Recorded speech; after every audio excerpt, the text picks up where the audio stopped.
ओम शांति।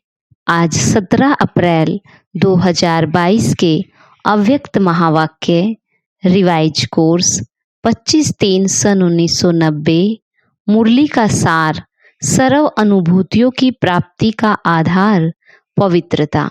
बाबा कहते, आज स्नेह के सागर बाप दादा अपने चारों ओर के रूहानी बच्चों के रूहानी फीचर्स देख रहे हैं। हर एक ब्राह्मण बच्चे के फीचर्स में रूहानियत है, लेकिन नंबरवार है, क्योंकि रूहानियत का आधार पवित्रता है। संकल्प, बोल और कर्म में पवित्रता की जितनी जितनी धारणा है, उसी प्रमाण रूहानियत की झलक सूरत में दिखाई देती है। ब्राह्मण जीवन की चमक पवित्रता है। निरंतर अतीन्द्रिय सुख और स्वीट साइलेंस का विशेष आधार है पवित्रता। पवित्रता नंबरवार है, तो इन अनुभूतियों की प्राप्ति भी नंबरवार है। अगर पवित्रता नंबर 1 है, तो बाप द्वारा अनुभूतियों की प्राप्ति भी नंबर 1 है।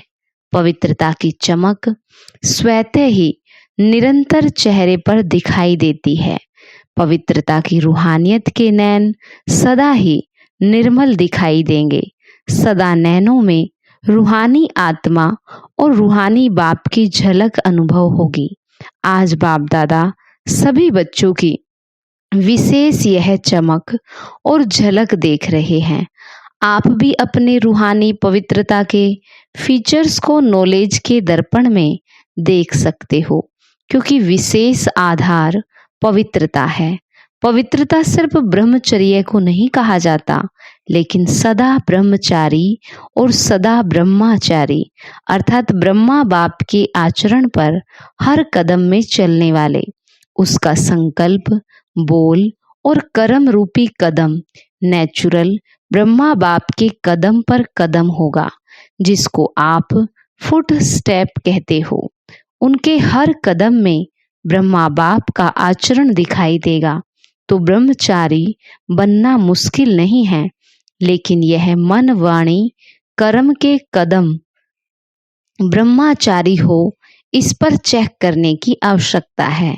और जो ब्रह्माचारी है, उनका चेहरा और चलन सदा ही अंतर्मुखी और अतीन्द्रिय सुख वाला अनुभव होगा।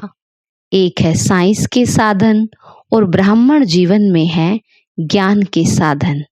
तो ब्रह्माचारी आत्मा साइंस के साधन व ज्ञान के साधन के आधार पर सदा सुखी नहीं होते, लेकिन साधनों को भी अपनी साधना के स्वरूप में कार्य में लाते। साधनों को आधार नहीं बनाते, लेकिन अपनी साधना के आधार से साधनों को कार्य में लाते हैं। जैसे कोई ब्राह्मण आत्माएं कभी कभी कहते हैं कि हमें यह चांस नहीं मिला, इस बात की मदद नहीं मिली, यह साथ नहीं मिला, इसलिए खुशी कम हो गई, अथवा सेवा का स्वयं का उमंग उत्साह कम हो गया। पहले पहले तो बहुत अतीन्द्रिय सुख था, उमंग उत्साह भी रहा, मैं और बाबा, और कुछ दिखाई नहीं दिया। लेकिन मेजॉरिटी 5 वर्ष से 10 वर्ष के अंदर अपने में कभी कैसे तो कभी कैसे अनुभव करने लगते हैं। इसका कारण क्या है? पहले वर्ष से 10 वर्ष में उमंग उत्साह 10 गुना बढ़ना चाहिए ना, लेकिन हम कम क्यों हो गया? उसका कारण यही है कि साधना की स्थिति में रह साधनों को कार्य में नहीं लगाते। कोई ना कोई आधार को अपनी उन्नति का आधार बना देते हैं, और वो आधार हिलता है तो उमंग उत्साह भी हिल जाता है। वैसे आधार लेना कोई बुरी चीज नहीं है, लेकिन आधार को ही फाउंडेशन बना देते हैं। बाप बीच से निकल जाता है और आधार को फाउंडेशन बना देते। इसलिए हलचल क्या होती है? यह होता तो ऐसा नहीं होता, यह होगा तो ऐसे होगा, यह तो बहुत आवश्यक है, ऐसे अनुभव होने लगता। साधना और साधन का बैलेंस नहीं रहता। साधनों की तरफ बुद्धि ज्यादा जाती है, साधना की तरफ बुद्धि कम जाती है। इसलिए कोई भी कार्य में, सेवा में बाप की ब्लेसिंग अनुभव नहीं करते, और ब्लेसिंग का अनुभव ना होने के कारण साधन द्वारा सफलता मिल जाती तो उमंग उत्साह बहुत अच्छा रहता है, और सफलता कम होती तो उमंग उत्साह भी कम हो जाता। साधना अर्थात शक्तिशाली याद, निरंतर बाप के साथ दिल का संबंध। साधना इसको नहीं कहते कि सिर्फ योग में बैठ गए, लेकिन जैसे शरीर से बैठते हो वैसे दिल, मन, बुद्धि एक बाप की तरफ, बाप के साथ साथ बैठ जाए। शरीर भल यहाँ बैठा है, लेकिन मन एक तरफ, बुद्धि दूसरे तरफ जा रही है, दिल में और कुछ आ रहा है, तो इसको साधना नहीं कहते। मन, बुद्धि, दिल और शरीर चारों ही साथ साथ बाप के साथ समान स्थिति में रहे, ये है यथार्थ साधना। समझा? अगर यथार्थ साधना नहीं होती तो फिर आराधना चलती है। पहले भी सुनाया, कभी तो याद करते, लेकिन कभी फिर फरियाद करते। याद में फरियाद की आवश्यकता ही नहीं। साधना वाले का आधार सदा बाप ही होता है, और जहाँ बाप है वहाँ सदा बच्चों की उड़ती कला है। कम नहीं होगा, लेकिन अनेक गुणा बढ़ता जाएगा। बाबा कहते, कभी ऊपर तो कभी नीचे, इसमें ही थकावट होती है। आप कोई भी हलचल के स्थान पर बैठो तो क्या होगा? ट्रेन में बहुत हिलने से थकावट होती है ना। कभी बहुत उमंग उत्साह में उड़ते हो और कभी बीच में रहते हो, कभी नीचे आ जाते हो, तो हलचल हो गई ना। इसलिए या थक जाते हो या फिर बोर हो जाते हो, फिर सोचते हैं क्या ऐसे ही चलना है।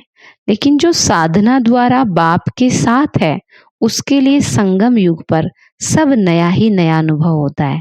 हर घड़ी में, हर संकल्प में नवीनता, क्योंकि हर कदम में उड़ती कला अर्थात प्राप्ति में प्राप्ति होती रहती है। हर समय प्राप्ति है।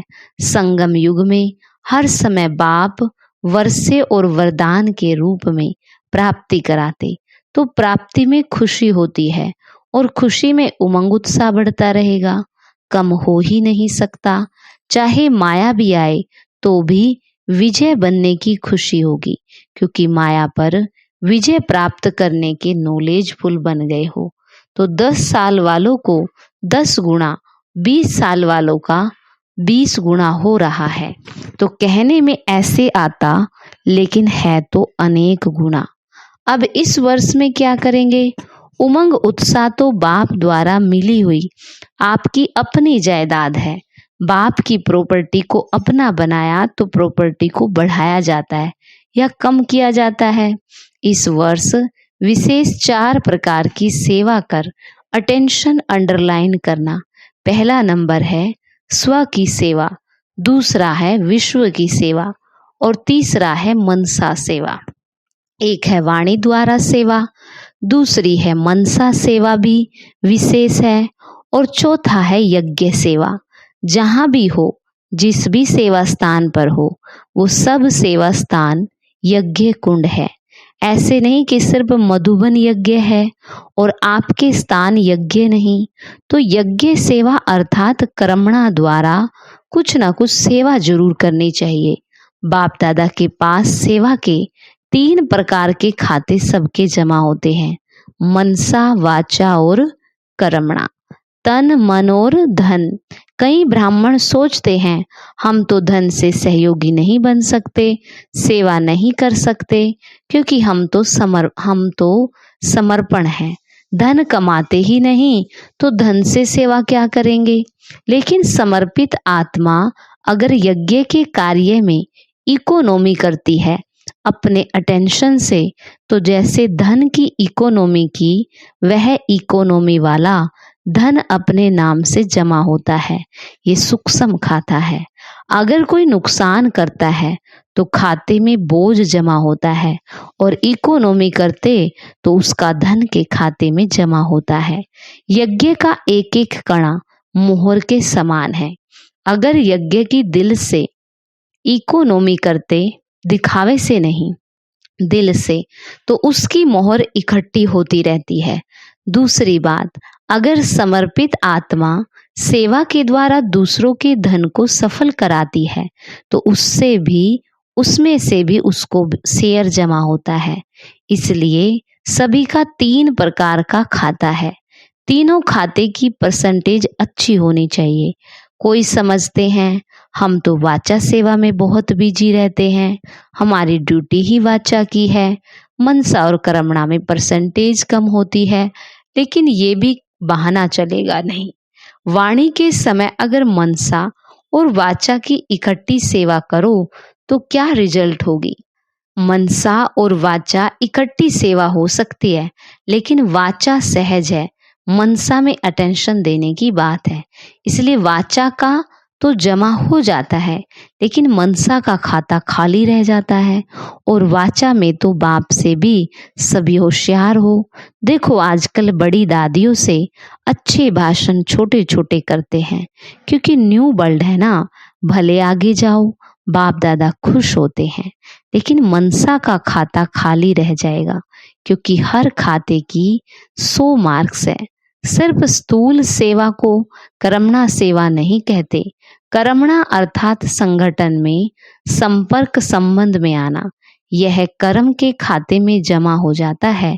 तो कईयों के तीनों खातों में बहुत फर्क है और वे खुश होते रहते कि हम बहुत सेवा कर रहे हैं, बहुत अच्छे हैं। खुश भले रहो, लेकिन खाता खाली भी नहीं रहना चाहिए, क्योंकि बाप दादा तो बच्चों के स्नेही है ना। फिर ऐसा उल्हाना नहीं देना कि हमको इशारा भी नहीं दिया गया कि यह भी होता है। उस समय बाप दादा यह पॉइंट याद कराएगा, टीवी में चित्र सामने आ जाएगा। इसलिए इस वर्ष सेवा भले बहुत करो, लेकिन ये तीनों प्रकार के खाते और चारों प्रकार की सेवा साथ साथ करो। वाचा का यज्ञ वाचा का तरफ भारी हो जाए और मनसा तथा कर्मणा हल्का हो जाए तो क्या होगा, बैलेंस नहीं रहेगा ना। बैलेंस ना रहने के कारण उमंग उत्साह भी नीचे ऊपर होता है। एक तो अटेंशन रखना, लेकिन बाप दादा बार बार कहते अटेंशन को टेंशन में नहीं बदलना। कई बार अटेंशन को टेंशन बना देते, यह नहीं करना। सहज और नेचुरल अटेंशन रहे। डबल लाइट स्थिति में नेचुरल अटेंशन होता ही है।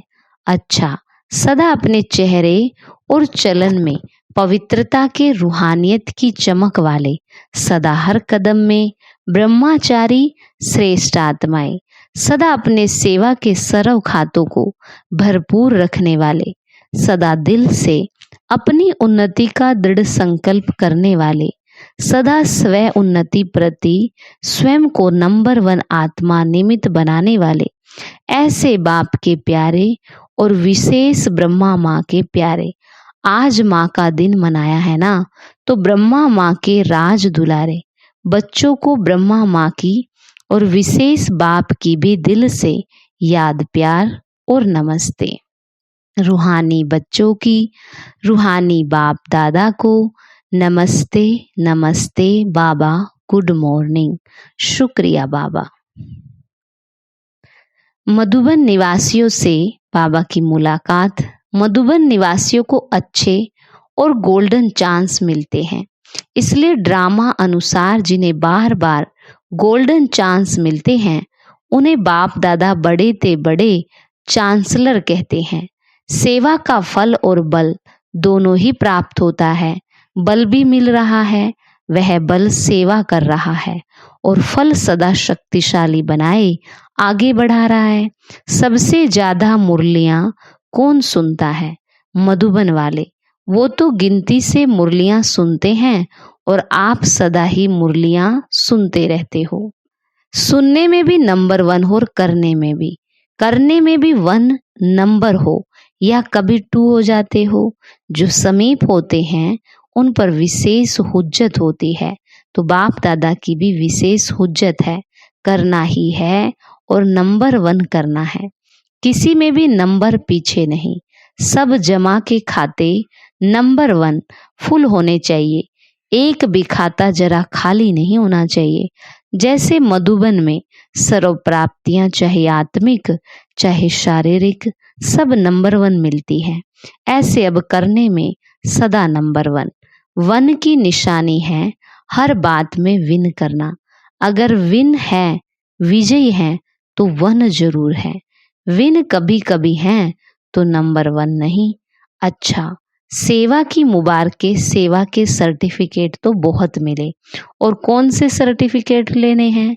एक अपने पुरुषार्थ में दिल पसंद हो, दूसरा प्रभु पसंद हो और तीसरा परिवार पसंद हो। ये तीनों सर्टिफिकेट हर एक को लेने हैं। ऐसे नहीं एक सर्टिफिकेट हो दिल पसंद का, दूसरे ना हो। तीनों ही चाहिए। तो बाप के पसंद कौन है? जो बाप ने कहा और किया, ये है प्रभु पसंद का सर्टिफिकेट। और अपने पसंद अर्थात जो आपकी दिल है वही बाप की दिल हो। अपने हद के दिल के पसंद नहीं, लेकिन बाप की दिल सो मेरी दिल। जो बाप के दिल पसंद वो मेरी दिल पसंद। इसको कहते हैं दिल पसंद का सर्टिफिकेट और परिवार की संतुष्टता का सर्टिफिकेट। तो यह तीनों सर्टिफिकेट लिए हैं। सर्टिफिकेट जो मिलता है उसमें वेरीफाई भी होता है। बड़ों से वेरीफाई भी कराना पड़े। बाप तो जल्दी राजी हो जाते हैं, लेकिन यहाँ सबको राजी करना है।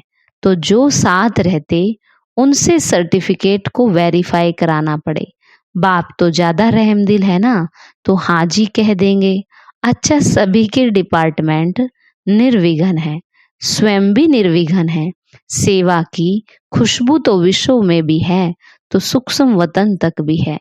अभी सिर्फ इन 3 सर्टिफिकेट को वेरीफाई कराना। अच्छा, भारतवासियों से ऐसा अनुभव होता है कि सुखदाता बाप के 7 सुखी बच्चे बन गए। बाप सुखदाता तो बच्चे सुख स्वरूप होंगे ना। कभी दुख की लहर आती है, सुखदाता के बच्चों के पास दुख आ नहीं सकता, क्योंकि सुखदाता बाप का खजाना अपना खजाना हो गया। सुख अपनी प्रॉपर्टी हो गई। सुख, शांति, शक्ति, खुशी आपका खजाना है। बाप का खजाना सो आपका खजाना हो गया। बालक सो मालिक हो ना। अच्छा, भारत भी कम नहीं है, हर ग्रुप में पहुंच जाते हैं। बाप भी खुश होते हैं। 5000 वर्ष खोए हुए फिर से मिल जाए तो कितनी खुशी होगी। अगर कोई 10-12 वर्ष का खोया हुआ भी फिर से मिलता है तो कितनी खुशी होती है। और यह 5000 वर्ष बाप और बच्चे अलग हो गए और अब फिर से मिल गए, इसलिए बहुत खुशी है ना। सबसे ज्यादा खुशी किसके पास है? सभी के पास है, क्योंकि यह खुशी का खजाना इतना बड़ा है जो कितने भी लेवे जितने भी लेवे अखुट है। इसलिए हर एक अधिकारी आत्मा है। ऐसा है ना।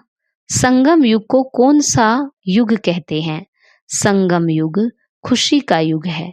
खजाने ही खजाने हैं। जितने खजाने चाहो उतना भर सकते हो।